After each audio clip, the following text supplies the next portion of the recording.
사랑하는 영락교회 지체들에게 주 안에서 평화 인사를 전합니다. 오늘은 2024년 8월 21일 수요일입니다. 오늘의 묵상 본문은 이사야서 26장 1절로 10절까지의 말씀입니다. 오늘 본문 말씀 26장 1절부터의 말씀은 이렇게 시작합니다. 그날에 유다 땅에서 이 노래를 부르리라. 우리에게 견고한 성읍이 있으며 여호와께서 구원을 성벽과 외벽으로 삼으시리로다. 승리의 노래죠. 26장은 승리의 노래입니다. 26장 전체를 둘로 나누어서 보게 되는데 승리의 노래지만 승리를 해서 부르는 노래는 아니죠. 승리를 염원하는 그런 노래입니다. 오늘의 본문은 사실은 완전히 산문으로 해석을 해놔서 예전에 이제 개역 개정보다 개역 한글이 더 원의미에 가깝지 않았을까 이런 느낌을 받아요. 이게 예배 때 드리는 시편과 같은 노래입니다. 노래의 가사죠.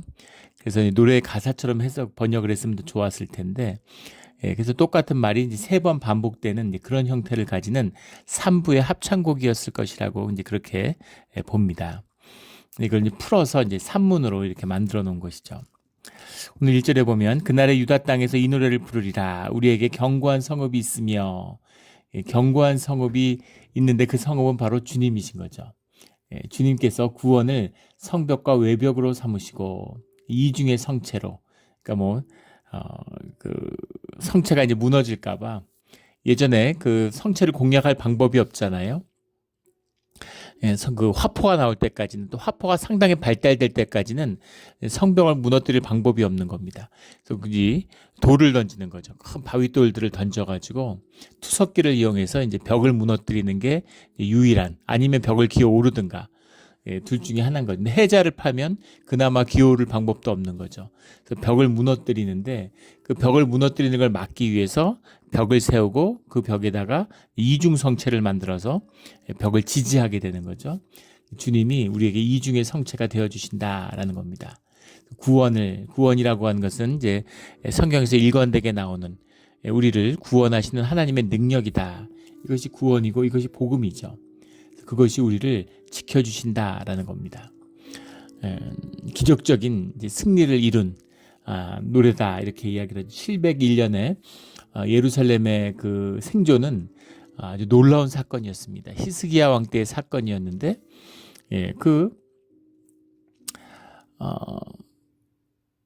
모든 제국이 모든 이 애굽부터 전부 다 점령한 거예요. 아수르가 바빌론을 점령하고 애굽을 점령했습니까? 그러니까 팔레스타인 같은데 수리아나 이런 시돈 이런 건 얘기할 것도 없는 거죠. 완전한 이제 정복을 이뤄낸 겁니다. 그리고 유다도 쑥대밭이 됐어요. 모든 성벽이 다 무너진 것, 모든 성읍이 다 파괴된 거예요. 그런데 예루살렘만 남아 있는 겁니다. 그 예루살렘으로 이제 마지막 활용점정이죠. 용의 그림에 눈을 찍기 위해서 18만 5천의 아수르의 군대가 예루살렘을 포위한 거죠.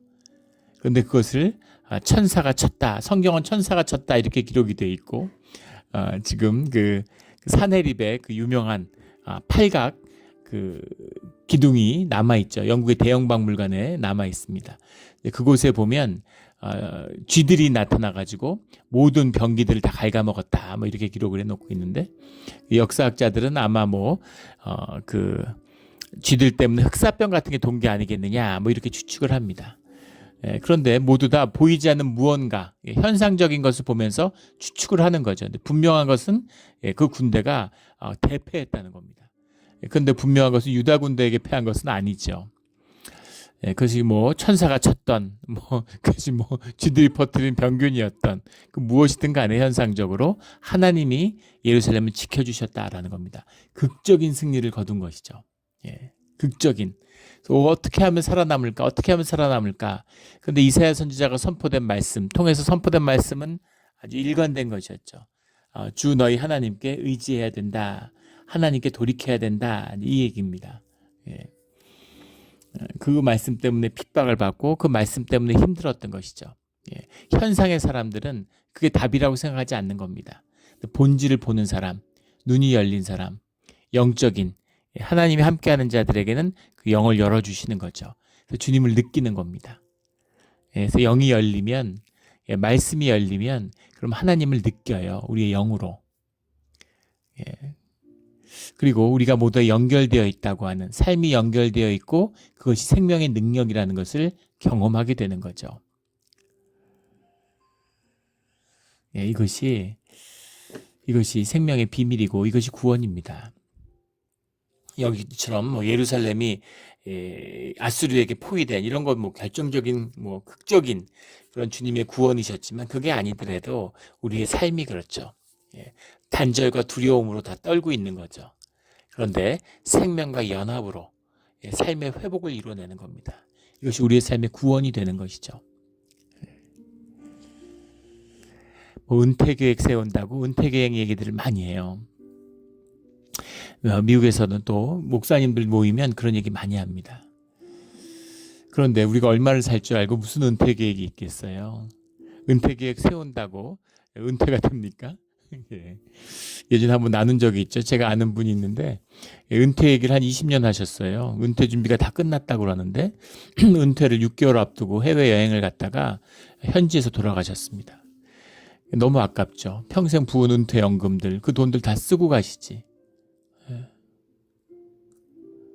또 반대 이야기도 있습니다. 얼마 전에 러시아의 대통령 고르바초프가 죽었는데 고르바초프가 러시아의 소련의 대통령을 10년 정도 했죠.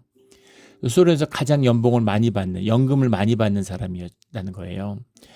그런데 그 마지막 죽기 전에는 그 연금으로 담배 2갑도 못 샀답니다.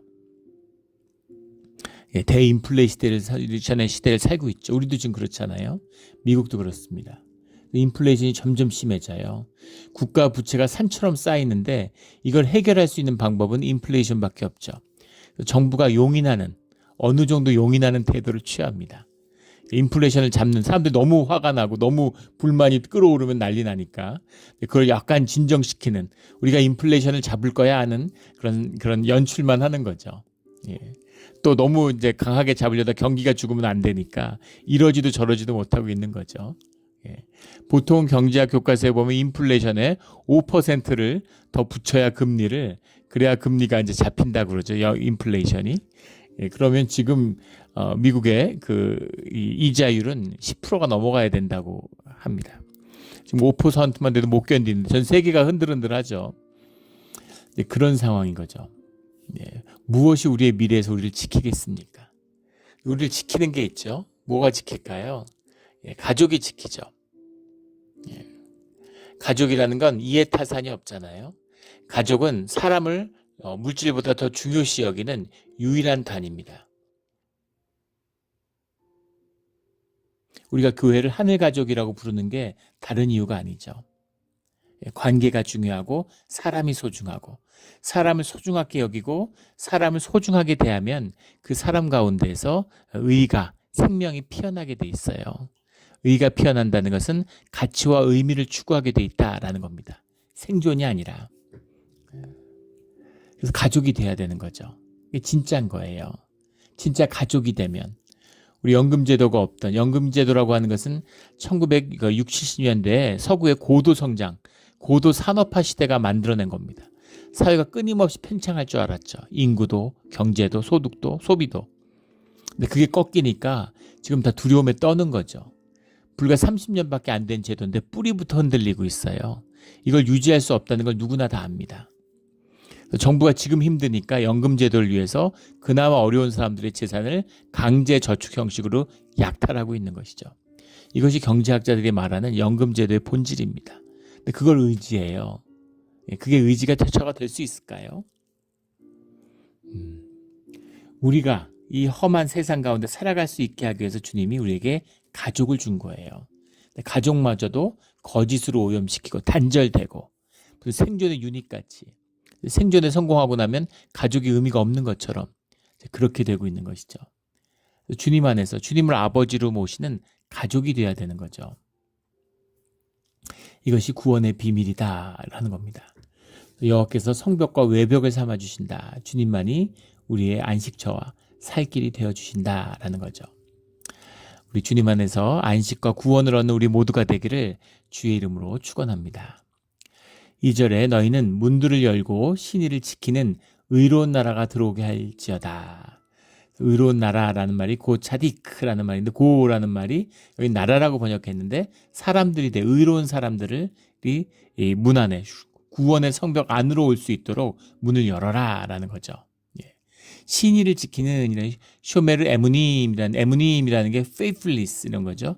쇼메르라는 게 이제 지킨다, 뭐 관찰한다 이런 뜻도 되고, 유지한다 뭐 이런 뜻도 되는데, 예, 이 말씀 쇼메르 에무님이라는 건 하나님과의 언약 관계를 지킨다라는 겁니다.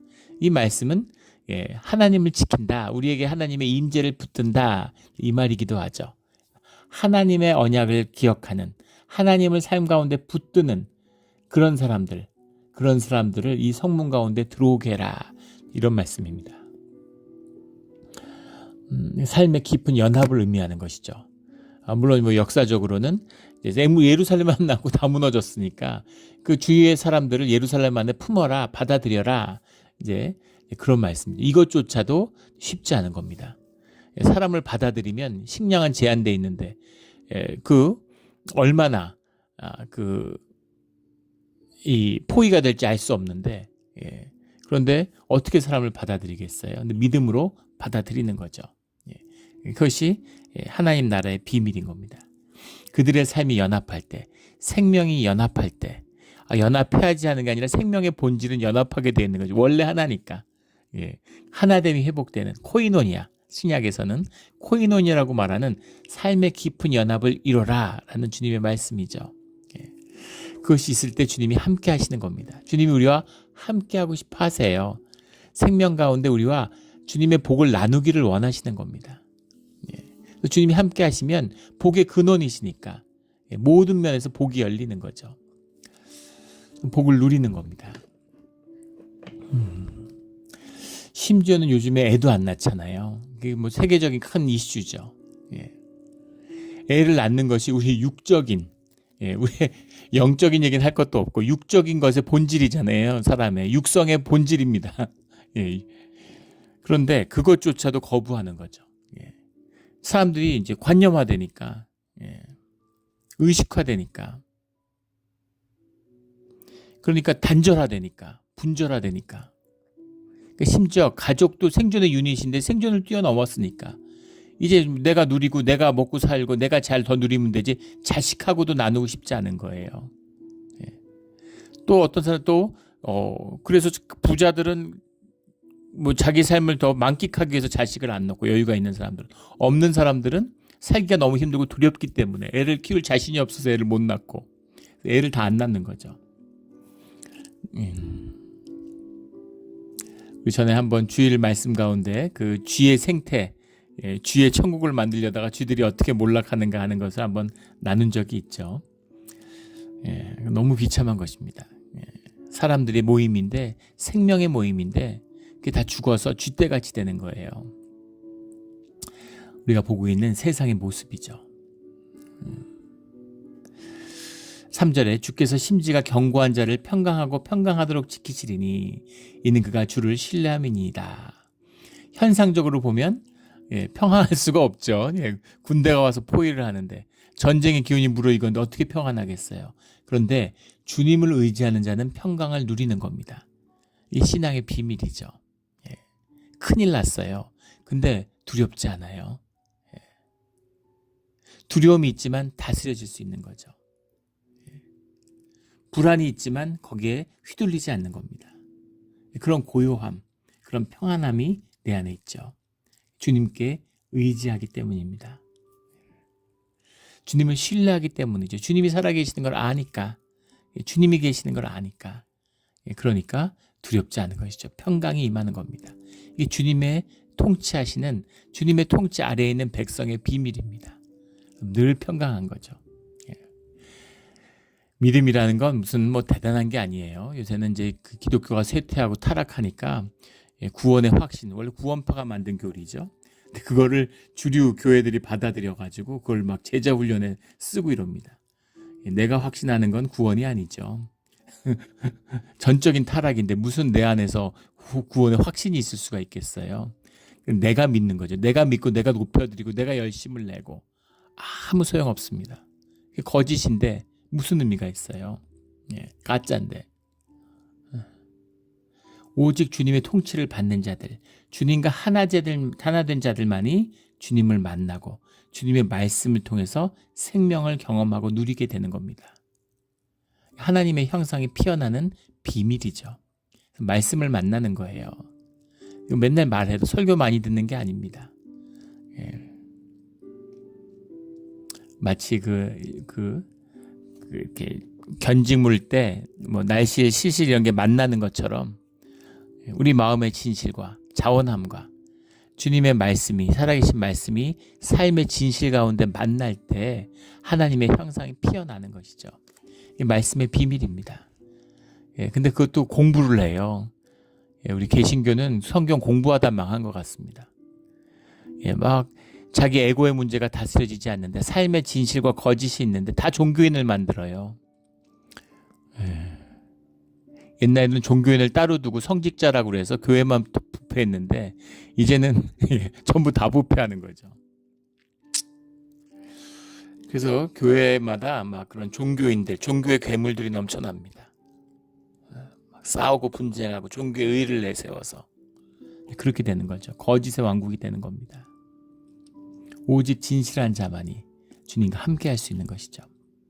우리가 그런 주님의 남은 자들, 복된 자들이 되기를 주의 이름으로 축원합니다. 4절에 너희는 여호와를 영원히 신뢰하라. 주 여호와는 영원한 반석이심이로다. 승리한 자들의 승리의 노래죠. 그 고백입니다.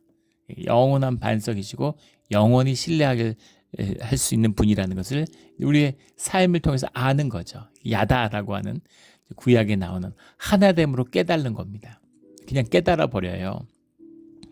이 구약의 성경에 나오는 표현들이라는 게 굉장히 거칠 수 있죠. 또 그 시대를 담고 있으니까 표현들이 좀 우스꽝스러울 수도 있습니다. 근데 중요한 건 그게 아니라 진실하다는 거죠. 아이가 엄마를 알아요. 갓난아기가 엄마의 젖을 물고 엄마를 압니다. 근데 엄마와 하나 되는 거죠. 언어가 있어요. 의식이 있어요. 뭐 어떻게 커뮤니케이션을 합니까? 그런데 아이는 엄마와 하나인 거죠. 그리고 엄마를 100% 신뢰합니다. 그리고 엄마를 아는 거죠. 예. 그런 거죠. 엄마도 아이를 알죠. 예. 아이가 전적으로 엄마에게 의지하니까. 엄마와 하나 돼 있으니까. 예. 그런 거죠. 그래서 우리가 뭐 잘날 필요도 없고 커질 필요도 없고 뭐 무슨 성경 지식을 갖고 있을 필요가 없습니다. 진실하면 돼요. 진짜면 되는 겁니다. 그럼 주님 안에서 주님의 말씀을 통해서 우리가 자라나게 되는 거죠. 이게 말씀의 능력이에요. 교회가 잃어버린 것입니다. 이걸 회복하는 것이 이 시대의 가장 중요한 우리 신앙의 도전이에요. 교회의 도전입니다. 자꾸 이게 종교화되니까. 종교란 건 뭐예요? 조직이잖아요. 조직을 움직이려면 사람들하고 돈이 필요합니다. 그러니까 자꾸 교회가 돈하고 사람을 끌어모으려고 그래요. 회사 이사회처럼 돼갖고 교회가 무슨 능력 있는 처치 매니저를 고용해다가 사람을 불리는 무슨 프로그램 돌리고 사람 끌어모으고 이런 걸 하는 것처럼 그거 잘하면 거기에 대한 보수를 주고 뭐 본질을 회복해야 되는 교회 가운데 중요한 사명을 받아야 되는 이 남은 자의 역사를 살아내야 되는 그런 단계에 서 있는 것입니다. 5절 6절의 말씀은 이런 우리 복음이 임하는 주님의 임재의 비밀이죠. 높은 데 거주한 그를 낮추시며 성을 헐어 땅을 엎으시되 진토에 미치게 하셨으며 밭은 그것을 밟으리니 곧 빈궁한 자의 발과 곰핍한 자의 걸음이리로다. 높은 자를 낮추는 것, 이 역전을 말하는 거죠. 비유가 이렇게 된 것이지 현상의 세계와 본질의 세계가 나누어져 있다라는 겁니다. 그런데 또 그 본질의 세계는 현상의 세계 가운데 들어와 있죠. 그래서 보이지 않는 것을 봐야 되는 겁니다. 역사의 섭리 같은 거죠. 역사에 수많은 일들이 있지만 그것을 이루어가는 섭리의 본질의 세계가 있는 겁니다. 그래서 역사는 항상 앞으로 나아가죠. 어떨 땐 옆으로 가는 거, 어떨 땐 뒤처지는 것 같지만 결국은 이루어가는 길이 있는 겁니다. 그래서 본질의 일들, 우리 뭐 일제시대 한번 생각해 보세요. 현상적으로 보면 일제시대 때 무슨 땅 받고 자기 받고 막 이 친일파로서 막 날렸어요. 현상적으로 보면 얼마나 잘 나가고 잘 먹고 잘 살고 좋은 것 같습니까? 그런데 해방이 되니까, 그러니까 그게 모두 다 굴욕이 되고 치욕이 되고, 친일파인 걸 자랑하는 사람이 있나요? 그걸로 떵떵거리는 사람이 있나요? 자식들도 다 죄인으로 만들었죠. 다 숨어 살고, 다 죄스러워하고. 신기한 것도 잘 된 사람이 거의 없다는 겁니다. 당연한 것이겠죠. 이런 것. 현상적으로 보면 좋아 보였는데 알고 보니까 안 좋은 거야. 현상적으로 안 좋은 줄 알았는데 알고 보니까 좋은 거야. 이렇게 되는 거죠. 이것이 주님과 함께하는, 주님을 만나는 자들의 삶의 역전인 겁니다. 이런 역전이 있는 거죠. 이런 반전이 있어야 되는 것이죠. 그 주님 안에서 복을 누린다라는 것의 비밀입니다. 주님이 복이시니까. 세상은 모르죠. 이 복을 모르는 거예요. 이 복을 가진 자들은 세상의 그 무엇과도 이것을 바꾸지 않죠. 왜냐하면 이것은 영원한 것이기 때문입니다. 세상에 무슨 보화가 있는데 그걸 내가 가지고 있다고 생각해 보세요. 사람들이 그것을 구하려고 막 와서 그걸 살려고 그럽니다. 근데 그 보화가 다른 데 없어요. 그걸 알면 어떻게 하겠습니까? 팔지 않겠죠. 왜냐하면 가치가 계속 상승하니까. 하물며 영원한 하나님의 보화를 손에 쥐었는데, 그런데 세상의 현상의 그 무엇과, 썩어지는 현상의 무엇과 그걸 바꾸겠습니까? 그 무엇과도 바꿀 수 없는 것이죠. 이것이 복인 것을 보고 알고 누리는 것입니다. 이 복을 알고 누리는 우리 모두가 되기를 주의 이름으로 축원합니다. 7절에 의인의 길은 정직하며 정직하신 주께서 의인의 첩경을 평탄하게 하시는도다. 여기 평탄하게 한다는 말과 정직하다는 말이 같은 말입니다. 왜 이런 식으로 번역을 하는지 모르겠는데, 같은 말은 같게 번역을 해야죠. 정직하다라는 말은 이제 야사르라고 되어 있고, 평탄하다라는 말은 메이샤림이라고 되어 있는데, 메이샤림의 어원이 야사르예요. 다 야사르 동사입니다. 야사르라는 것은 뭐 평탄하다, 정직하다 이렇게 해서 그랬는데, 스무스하다, 부드럽다 이런 얘기입니다. 쉽다 이런 얘기예요. 하나님의 길을 가는 자는 삶이 쉬워진다 이 말씀입니다. 쉬워요. 주님의 길은 쉽습니다. 이게 형통의 길이에요. 쉽기 때문에. 왜 쉽겠습니까? 주님의 길이기 때문인 거죠. 주님의 길을 주의 자녀가 가는데 너무너무 쉬운 거예요. 쉽다는 것이 우리가 형통하면 오해하게 되는, 막 세상에서 막 뭐든지 자식은 막 학교 잘 가고 돈은 잘 벌고 뭐 명예가 있고 뭐 부도 누리고 권력도 있고 이런 게 형통이 아니라는 겁니다. 현상적으로는 초라해 보일 수 있어요. 현상적으로 아무것도 아닐 수 있을 것처럼 보이지만 삶이 살만하고 삶이 재밌고 삶이 즐거운 것입니다. 삶이 그냥 사라지는 거죠. 주님이 우리를 통해서 살게 하시는 거니까. 주님이 곳곳에 함께 하시는 그 은혜가 있으니까. 그래서 기쁘고 즐거운 것입니다. 이것을 맛보는 것이죠. 이걸 맛보는 거예요.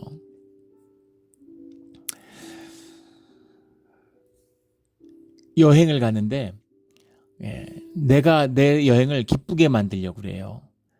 그래서 그 친절과 그 모든 것을 다, 아무리 좋은 호텔, 아무리 좋은 음식을 먹어봐야 거기서 거깁니다. 음식이 주는 기쁨이 점점 줄어들죠. 이제 뭐 하루에 5끼를 먹는 호캉스 막 이런 걸 광고해요. 5끼는커녕 2끼를 먹어도 소화가 잘 안 됩니다. 오죽하면 1끼를 먹겠어요. 그게 몸의 체질에 딱 맞는 거죠. 먹는 즐거움이 더 이상 삶에 아무 별 큰 의미가 없어요. 지난 한 2주간 우리 수련회 가고 그러니까 음식을 잘 해주셔가지고 잘 먹었습니다. 잘 먹었는데 이게 결국은 몸에 안 좋은 거죠.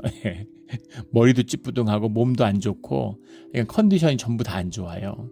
그래서 이제 또 삶을 돌아와서 이제 기도하고 먹는 것도 좀 줄이고 이래야 이제 삶이 회복되는 거겠죠. 세상에 물질로 얻을 수 있는 그 기쁨이 있죠. 그런데 크지 않다는 겁니다. 근데 여행을 갔는데 뭐 좋은 호텔, 좋은 뭐 이런 것도 물론 중요하겠지만 거기서 여행을 가서 사람들을 만나고 따뜻한 환대를 받고 그 집에 초대를 받고 그 삶의 기쁨을 누릴 수 있다면 그게 여행의 더 큰 즐거움이겠죠. 무슨 세상에 없는 럭셔리 여행을 해도 선교 여행을 갔다 온 분들은 비교할 수 없는 기쁨과 그 의미를 만나게 되는 것과 같은 거죠. 남들 다 굶주리는 데 가서 혼자서 막 철통 같은 경비를 받으면서 거기서 하루에 5끼 먹으면 뭐가 기쁘고 즐겁겠습니까? 예. 그런데 가는 것 자체가 죄스럽잖아요. 양심이 마비돼가지고 고통을 못 느끼는 것 뿐이죠. 고통을 못 느끼는 바로 그 심령은 똑같은 이유로 기쁨도 못 느끼는 겁니다. 그러니까 결국은 마약에 빠질 수밖에 없는 것이죠. 그런 거예요. 예.